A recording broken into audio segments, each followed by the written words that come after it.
ऊपर रख दूं, 25 गो मिट्टी का खरगोश बना के खरगोश के कलर में पेंट करके किसी झाड़ी में छुपा दूं, इधर से कुत्ता को इंडिकेट करूँ वो कुत्ता मिट्टी के बने हुए खरगोश को कैच करो, तो मिट्टी के खड़हा को कुत्ता कैच करेगा? बिल्कुल नहीं। मिट्टी के चूहा को बिल्ली कैच करेगी? बिल्कुल नहीं। जब मिट्टी के चूहा को बिल्ली नहीं कैच कर रही है, मिट्टी के खरगोश को कुत्ता कैच नहीं कर रहा है, लेकिन हम मानो माटी के हनुमान, शिव, शंकर, दुर्गा, पार्वती, गणेश बना के पेंट पोचारा करके लंगावटा साया साड़ी ब्लाउज पहना के हम कर जोड़ के गिड़गिड़ाते हैं कि हे हनुमान जी, हे दुर्गा जी, हम पर कृपा करो। तो हनुमान के पास बैंक बैलेंस है कि 10-20 हजार से कृपा कर देगा? वो माटी के दुर्गा के पास लैंड प्रॉपर्टी है कि पटना में 2-4 कट्ठा रजिस्ट्री जमीन का कर देगा? इसका मतलब हम मानव असल नकल के पहचान करने में कुत्ता बिलाई से भी बदतर हैं। साथियों, आप अच्छी तरह से जानते हैं व्यवहार में, लेकिन ज्ञान के अभाव में हम रियलिटी पर नहीं पहुंच पाते हैं।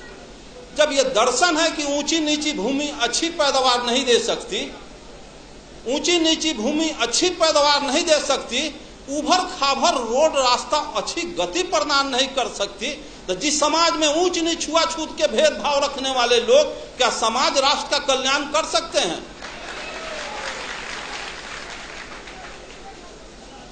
ब्राह्मणवाद का सबसे बड़ा हथियार शराब और वरदान।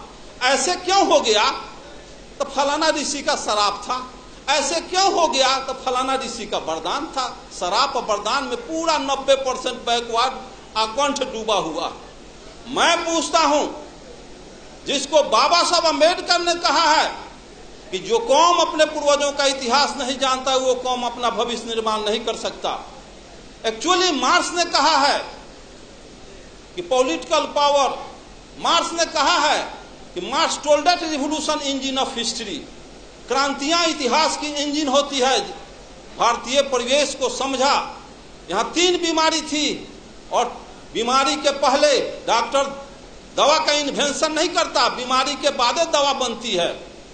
भारत में 3 बीमारी है जिसका नब्ज पहचानने का काम ज्योतिबा फुले, पेरियार रामास्वामी नायकर, बाबा साहब अम्बेडकर और जगदेव प्रसाद ने किया। और जर्मनी में, इंग्लैंड, फ्रांस, रूस, चीन में 2 बीमारी थी, और पूंजीवादी और सामंती व्यवस्था, यहाँ जातीय व्यवस्था भी, ब्राह्मणवादी व्यवस्था भी है। इसलिए यहाँ का मार्क्सवाद बाबा साहब अम्बेडकर, लेनिन, जगदेव प्रसाद। तो मैं पूछता हूं कि जब ऊंची नीची भूमि अच्छी पैदावार नहीं दे सकती, उसी तरह से इतिहास जानो, 712 ईस्वी में अरब के ब्राह्मणवाद का यही तकाजा है, यही बहुत बड़ा कि शिव के त्रिशूल से बचबा, विष्णु के चक्र से बचबा, इंद्र के वज्र से बचबा, जम के दंड से बचबा, लेकिन पंडित जी के शराब से न बचबा। चंद्रलोक पर भी चले जाओगे, धह लकड़ी लेखन जड़ जाओगे। तो 712 इतिहास देखो, 712 ईस्वी में अरब के मोहम्मद बिन कासिम 6000 पलटन लेके सिंध के दाही राजा पर हमला बोल दिया। दाही राजा की 60,000 पलटन धूल चाट के हार गई। 1026 में गजनी 30,000 फौज लेके पंजाब, राजस्थान होता गुजरात पहुंचा।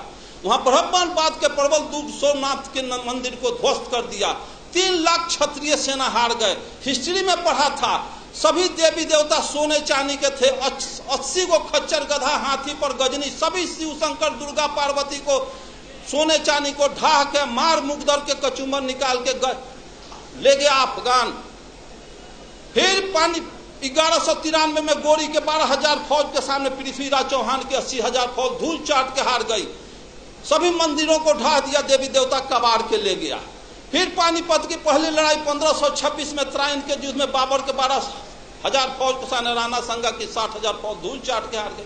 तो एक तरफ कहते हो कि शिव के त्रिशूल, विष्णु के चक्र, इंद्र के वज्र, जम के दंड से बचोगे, पंडित के शराब से न बचोगे। तो 712 में हार गए, 1026 में हार गए, 1193 में हार गए, 1526 में हार गए। देश गुलाम हो गया, देवी देवता लूट गई, बहु बेटी लूट गई, मार के गजरा मुल्ली की तरह काट दिया गजनी। और किसी को सरापना नहीं था कि गजनी गोरी को अंग्रेज को शराब देता तो बॉर्डर के वहीं पर लकड़ी लेखन धह धह जड़ जाता।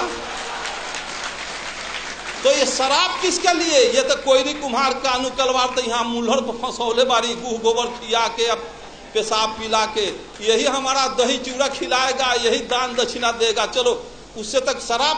मैं पूछता हूँ कि इसमें इस रास्ते से बिजली की तार गई है, इसमें करंट प्रवाहित हो तो उसको तार को छुएगा आज तो करंट आज मारेगा कि 6 महीना के बाद मारेगा?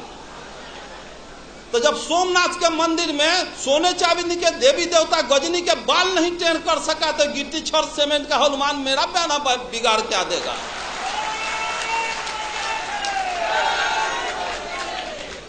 और यहाँ के मूलवासियों का एक ही उपाय है, जो मेश्राम साहब का तो सुने ही हैं और सुनेंगे। जिस स्थिति में आर्यों के पोजीशन में हैं, आर्य जिस पोजीशन में हैं, सिर्फ वही पोजीशन जो पोजीशन सर्प और चूहा का है। सर्प जाता है चूहे के बनाया हुआ घोंसला में, घर में बिल में प्रवेश करता है और घरवैया को, उसके बाल बच्चा को भी खा जाता है, उसको भी खा जाता है और घरवो दखल कर लेता है। उसी तरह से यहाँ के आर्य बाहर से आया और यहाँ के मूलवासी घरवैया को खा गया, आज भी खा रहा है, घरवो दखल कर लिया। 90% बैकवर्ड गुलाम बना हुआ। इसको सोचना होगा, समझना होगा, जानना होगा। दुनिया के सारे लोग ब्राह्मणवाद के तिक्रम को समझ गए कि यहाँ के बैकवर्ड मूलवास अनुसूचित जाति के लोग नहीं समझे। 1945 में हिरोशिमा नागासाकी पर परमाणु बम गिरा तो ब्रिटेन के प्राइम मिनिस्टर चर्चिल का हृदय पिघल गया कि हिरोशिमा में, जापान में लाखों आदमी के निधन पर। तो इंटरनेशनल कमेंट किया चर्चिल और कहा कि हम अमेरिका को समझदार समझते थे लेकिन अमेरिका समझदार नहीं निकला। किसी राष्ट्र को बर्बादे करना था तो परमाणु बम काहे लग गिराया? भारत से 4 गो ब्राह्मण लेकर जापान में बसा देता, उसका सर्वनाश कर देता। तो 4 ब्राह्मण किसी राष्ट्र को बर्बाद कर सकता है। और जिस देश में घरे घरे ब्राह्मण बसा, अगुआड़ा पछुआड़ा ब्राह्मण मरवा गाड़ के छोड़ जात, सत्यनारायण झूठनारायण अंगना में बोला करके अपन कार्य को संपादित करता है, उस देश के बैकवर्ड को कभी कल्याण होने वाला है? पिछड़ा का कल्याण होने वाला है? जब 1919 में ब्रिटिश सरकार अधिनियम 7 के तहत ब्राह्मणों को जज बनने पर प्रतिबंध लगा दिया और यह कहा कि इनके अंदर न्यायिक चरित्र नहीं होता है, तो ब्राह्मण के सारे तिक्रम को अंग्रेज मुगल समझ गए, लेकिन यहाँ के माँ आज तक मूलवासी नहीं समझे हैं, जिसका नतीजा 90% 85% होने के बाद भी 10% सवर्णों आर्यों का हम चमचागिरी कर रहे हैं। साथियों, भारत माता, अरे जब भारत माता कहते हो, यहाँ का लालू प्रसाद, नीतीश, मुलायम के मीटिंग में भी जय भारत माता की जय, सब समझना चाहिए। भारत माता अगर हो तो दुनिया के जितने भी देश हैं, सब देश के नागरिकों को अपने अपने देश को माता का संज्ञा देना चाहिए। भारत माता अगर कहते हैं तो पिता भी कहीं छुपा हुआ होगा, बाबुओ जी कहीं हुई हैं।